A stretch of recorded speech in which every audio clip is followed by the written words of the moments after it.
예수님이 평상시에 어떠셨을 것 같아요? 맨날 기도만 하시고 그리고 거룩한 이야기만 하시고 이랬을까요? 성경에 보면 그분은 누구하고 어울렸다? 세리들, 창녀들, 죄인들과 함께 어울렸다라고 나옵니다. 그래서 예수님께서 그렇게 지내시니까 사람들이 예수님을 뭐라고 그랬어요?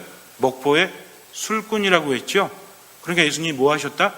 사람들 모아놓고 하느님의 말씀을 전하고 이것만 하신 것이 아니라 그들과 함께 생활하시고 그들과 함께 노셨다라는 거죠. 갑자기 충격적이십니까? 아니, 예수님이 그렇게 노셨단 말이야. 예수님이 노신 것이 아니라 그들의 마음을 치유하셨다는 거죠. 당시에 죄인들이라든지 아니면 아픈 사람들이라든지 억압받는 사람들에게 있어서 가장 힘든 게 뭐였는지 아세요? 육체적인 질병? 물론 그래요. 그리고 물질적인 어떤 궁핍함? 그렇습니다.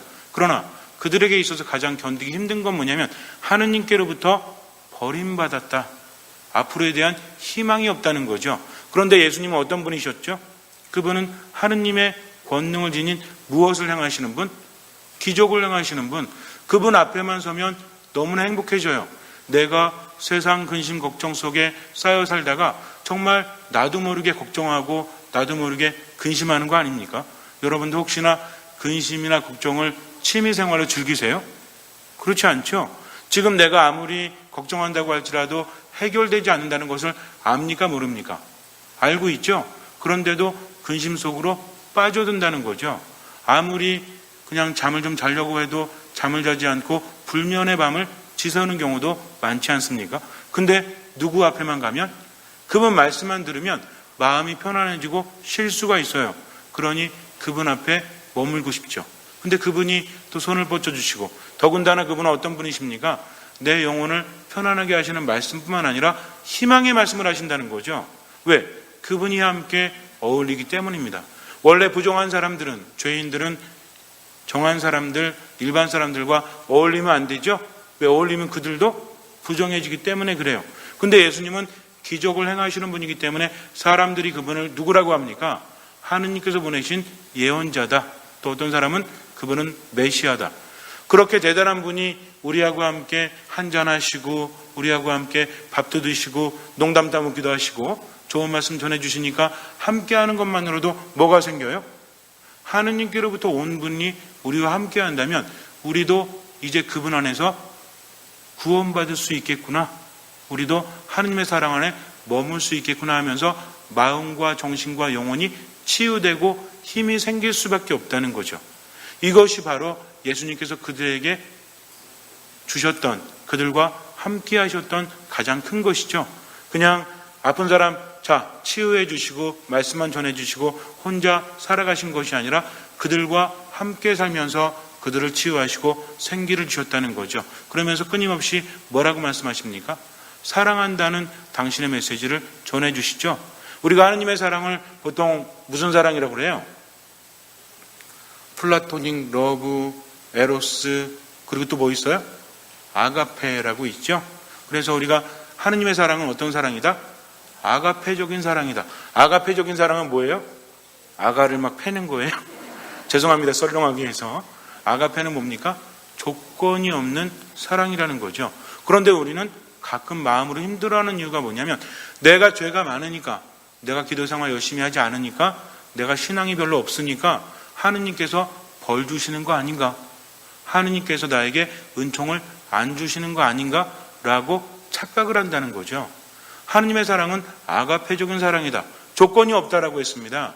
그러니까 내가 잘하든 잘하지 않든 그분은 나에게 주려고 하세요? 아니면 안 주려고 하세요? 그러면 잘 됐죠? 막 하면 되지. 왜? 어차피 주실 거니까.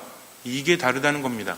여러분들은 아이들 키울 때 아이가 한 2살 정도 됐을 때 엄마가 뭐 과일을 깎고 있거나 또는 뭐 음식을 하고 있을 때 칼로 이렇게 하고 있으면 애들이 와서 달라고 하죠?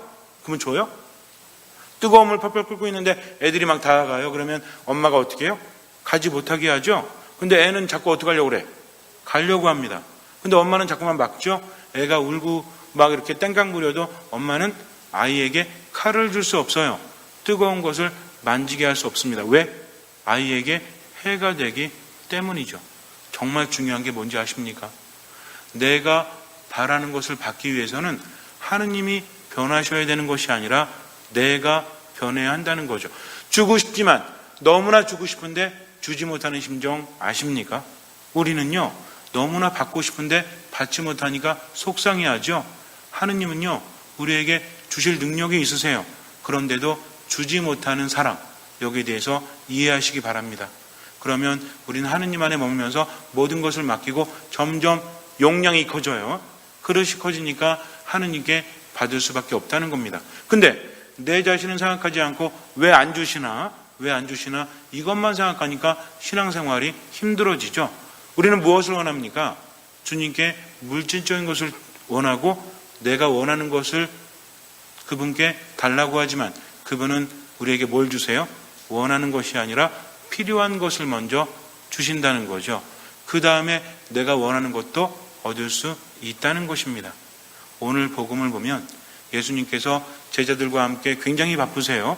수많은 사람들이 몰려드니까 뭐 할 겨를도 없어요. 음식을 먹을 겨를조차 없었다. 그래서 제자들에게 뭐라고 하십니까? 한적한 곳으로 가서 좀 쉬어라 하면서 당신도 함께 제자들과 배를 타고 이렇게 떠나시죠. 그랬더니 온 동네에 있었던 갈릴레아 호숫가 주변이 50km가 넘는다고 그랬어요. 거기서 이렇게 보니까 예수님이 어떤 배를 타시는지 사람들이 알아요, 몰라요? 알고 있지 않습니까? 근데 가만히 보니까 예수님께 저쪽에 계시다가 배를 타고 옮기시거든. 근데 방향을 보니까 우리가 아는 곳이에요. 그러니까 이쪽에서 있었던 사람들도 어떻게 해요? 저분 만나야 되겠다 하면서 몰려가겠죠? 왜? 그분 만나면 불치병도 치유되니까. 그분 만나면 영혼의 생기가 도는 말씀이 나를 위로하고 행복을 주니까 그분을 찾기 위해서 먼저 육지로 달려갔다는 거죠. 예수님 배 타고 가시는데 그들은 육로로 달려가서 먼저 대기하고 있지 않습니까? 그만큼 절실한 거죠. 그럼 이 사람들은 뭘 들을 준비가 되어 있는 거예요? 가가지고 자 예수님 저 팔 아프니까 팔 치료해 주세요. 예수님 저 뭐 필요하니까 뭐 주세요. 이것이 아니라 그분의 말씀을 들을 준비가 되어 있다는 겁니다. 우리는요 그냥 내가 이야기만 하면 되는지 알아요. 정말 절박한 사람은 두 가지 알고 있죠. 하나 뭐예요?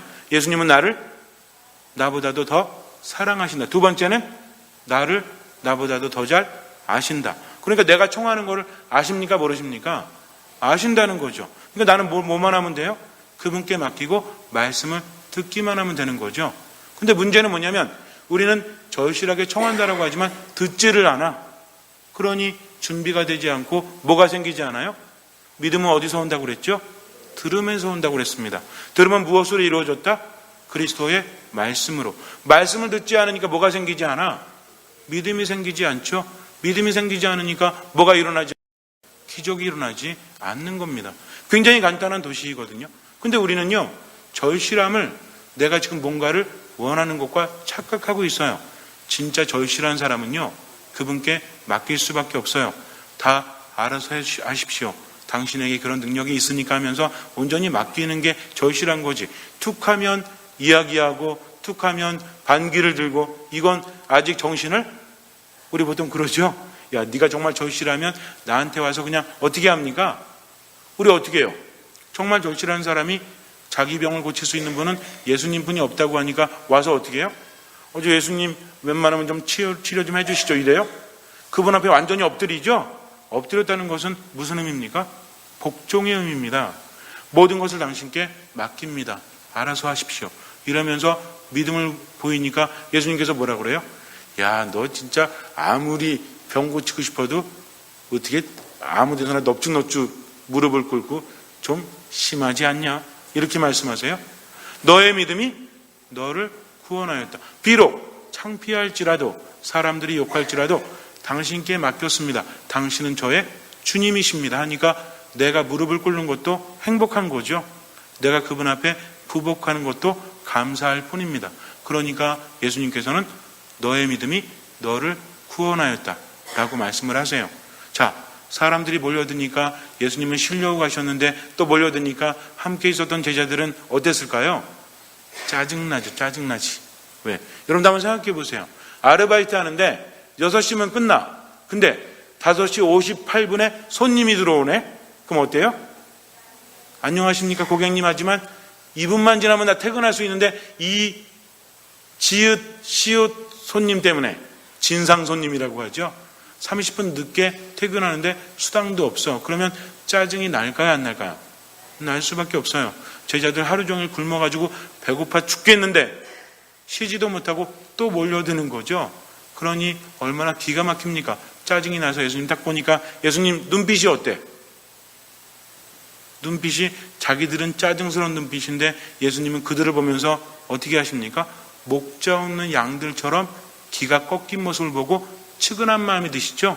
그래서 어떻게 하십니까? 자, 여러분, 지금 우리가 모셔서 밥도 못 먹었으니까 2시간 뒤에 오세요? 이러세요? 그들에게 말씀하기 시작하십니다. 이것이 그분의 마음이라는 거죠. 당신은 몸이 힘들고 괴로워도 모든 것을 내어주시는 분. 이것 때문에 우리가 주님께 희망을 걸 수 있는 겁니다. 내가 죄가 많고 그분께 드린 것이 없지만 그분이 나를 워낙 사랑하시니까 나는 희망을 걸 수 있다라는 거죠. 그런데도 그분께 의지하지 않고 그분 안에 머물지 못한다면 아무리 주고 싶어도 그분은 주실 수가 없어요. 신앙은 무엇입니까? 신앙은요, 믿음은 무엇입니까?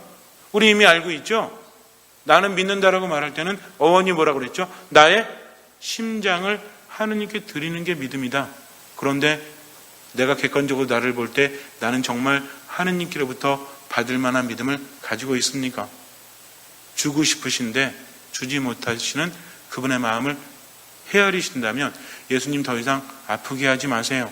너무나 사랑해서 주고 싶으시니까 그 정도 믿음 채울 수 있지 않습니까? 말씀 듣고 미사 안에 머물고 뭐 필요하면 성당 와가지고 주님 이거 좀 주세요 그러다가 이루어지면 어때? 바로 냉담하지? 그러다가 또 뭐 필요하면 어떻게 해요? 오죠? 여러분들 이게 얼마나 위험한지 아십니까? 인간은요 죽어야만 되는 존재예요. 그런데 필요할 때만 오고 자꾸 뭔가 얻었을 때는 하느님 떠나면요 보호받지 못하고 점점 어떻게 돼요? 삶이 우울해집니다. 점점 공허해집니다. 내가 청하면서도 못 받는 걸 누가 알아? 내가 알지. 왜? 나에게는 믿음이 없으니까. 이런 삶을 반복하면서 예수님 앞에서 그때만 좀 절실한 척 한다고 해서 주실 것 같아요? 절대로 주시지 않아요. 왜? 독이 되고 칼이 되기 때문입니다. 그러니까 주님 안에 온전히 머물면서 뭘 들어야 된다? 말씀을 들어야 된다. 나를 너무나 사랑하시니까. 그래서 머물다 보니까 내가 깨달아요? 깨닫지 못해요? 깨닫고 체험하죠. 이것이 바로 신앙입니다. 그러니까 여러분들 주님 안에서 대충 뭉개려고 하지 마세요. 정말 참된 믿음이 무엇인지 알고 그분 안에 온전히 머무십시오. 그러면 나를 나보다도 더 사랑하시고 나를 나보다도 더 잘 아시는 분께서 너무나 많이 주십니다. 그러니까 내가 변하면 받을 수 있다라는 거죠. 잠시 눈을 감으세요. 주님께서는 추근한 눈빛으로 우리를 바라보십니다.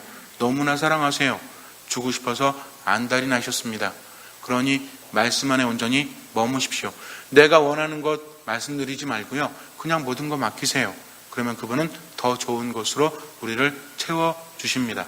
기도와 말씀과 미사 안에 온전히 머무십시오. 주님께서는 그 믿음을 보시고 우리 삶에 놀라운 기적을 일으켜 주실 것입니다. 아멘.